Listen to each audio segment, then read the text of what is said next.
بسم اللہ الرحمن الرحیم۔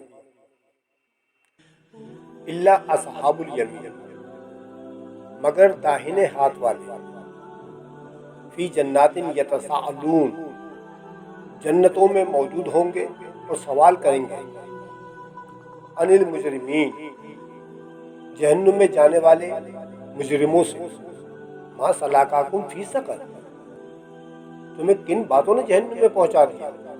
قالوا لم نکن من المصلین، تو مجرمین جواب دیں گے کہ ہم نمازیں نہیں پڑھا کرتے تھے، ولم نکن نطعم المسکین، ہم غریبوں، محتاجوں، مسکینوں کو کھانا نہیں کھلایا کرتے تھے، وکنا نخوض مع الخائضین، اور ہم دنیا میں بیہودہ فکریں کرنے والوں کے ساتھ مل کر ان کی بیہودہ فکروں میں بڑی سرگرمی سے ساتھ دیا کرتے تھے،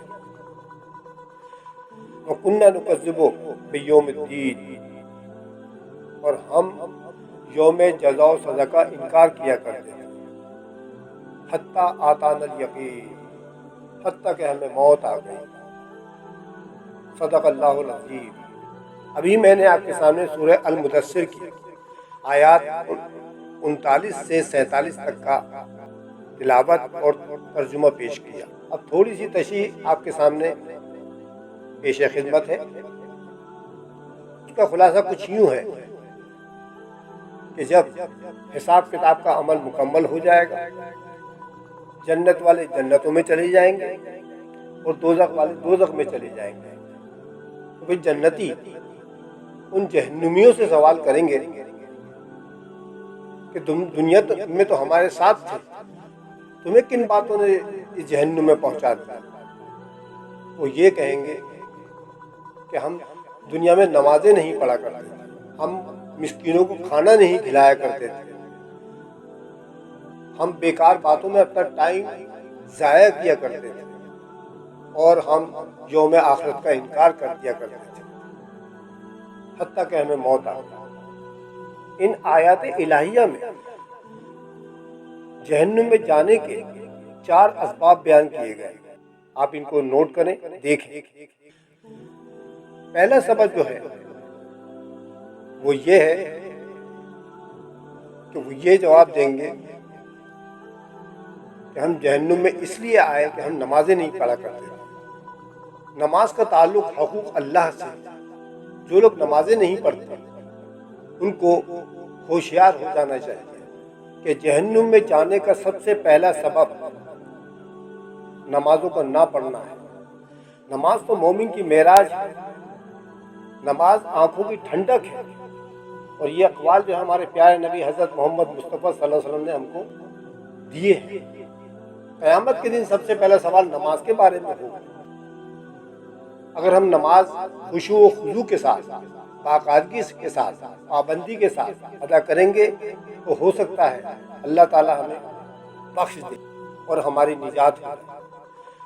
دوسرا پوائنٹ جو بیان کیا جا رہا ہے وہ ہے مسکینوں کو کھانا کھلانا، اور اس کا تعلق جو ہے حقوق العباد سے۔ حقوق العباد کی ایک لمبی فہرست ہے۔ حقوق العباد میں والدین کے حقوق، رشتہ داروں کے حقوق، بہن بھائیوں کے حقوق، پڑوسیوں کے حقوق، اپنے ساتھیوں کے حقوق، محتاجوں کے حقوق، یتیموں بیواؤں کے حقوق وغیرہ وغیرہ، بہت لمبی فہرست ہے۔ اس کا مطلب یہ ہوا کہ اگر ہم دنیا میں رہ کر اپنے حقوق العباد ادا نہیں کریں گے تو یہ بھی جہنم میں جانے کا ایک بڑا سبب بن سکتا ہے۔ چنانچہ ہمیں چاہیے کہ ہم حقوق العباد کی پابندی کریں اور جتنے بھی حقوق العباد ہیں ان کو ادا کرنے کی پوری مکمل کوشش کیا کریں۔ تیسرا پوائنٹ جو اس کے اندر بیان کیا گیا ہے وہ یہ ہے کہ جہنم میں جانے کا تیسرا سبب یہ ہوگا کہ اس دنیا کے اندر ہم لوگ بیکار باتوں میں ٹائم ضائع کرتے ہیں۔ ہماری زندگی کا ایک ایک لمحہ قیمتی ہے۔ ہمیں چاہیے کہ ہم اس زندگی میں اعمال صالح کریں، زیادہ سے زیادہ نیک اعمال کریں، تاکہ ہم جہنم میں جانے سے بچ جائیں۔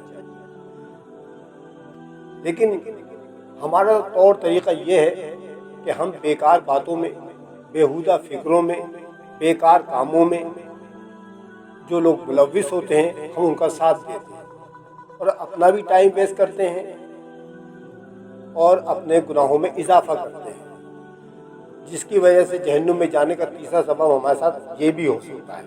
جبکہ چوتھا سبب جو اس کے اندر بیان کیا جا رہا ہے وہ یہ ہے کہ جہنمی یہ کہیں گے کہ ہم یوم سزا و جزا کو جھٹلاتے تھے، یوم آخرت کو جھٹلاتے تھے۔ ہم مسلمان کمزور ایمان والے مسلمان ہیں، ہم اس بات کو تو مانتے ہیں کہ یوم آخرت ایک نہ ایک دن قائم ہو کر رہے گا، لیکن اپنے اعمال سے اس کی تکذیب کرتے ہیں۔ ہم یہ جانتے ہیں کہ یوم آخرت میں سب سے پہلا سوال نماز کے بارے میں ہوگا، لیکن ہم نماز نہیں پڑھتے۔ ہم یہ بھی جانتے ہیں کہ سچ بولنا اچھی بات ہے، لیکن ہم سچ نہیں بولتے۔ ہم یہ بھی جانتے ہیں کہ اللہ تعالیٰ نے جھوٹ بولنے سے منع فرمایا ہے، لیکن ہم جھوٹ بولتے ہیں۔ ہم حرام روزی کماتے ہیں، تو یہ کیا ہے؟ یہ تو ہے وَكُنَّا نُكَذِّبُ بِيَوْمِ الدِّينِ، ہم یوم جزا و سزا کو جھٹلاتے ہیں اپنے ان اعمال کی نسبت سے۔ اگر ہم یوم آخرت پر پکا یقین رکھیں تو ہم ان گناہوں سے دور رہ سکتے ہیں۔ چنانچہ ہمیں چاہیے کہ ہم ان چاروں اعمال سے پوری طرح بچنے کی کوشش کریں، نماز باقاعدگی سے پڑھیں، حقوق العباد پوری طرح ادا کریں، بیکار کاموں میں، بیکار فکروں میں اپنا ٹائم ضائع نہ کریں اور یوم آخرت پر پکا یقین رکھیں۔ تو انشاءاللہ تعالی ہمیں امید ہے کہ ہم اللہ کی بنائی ہوئی جنت میں داخل ہو جائیں۔ خدا حافظ۔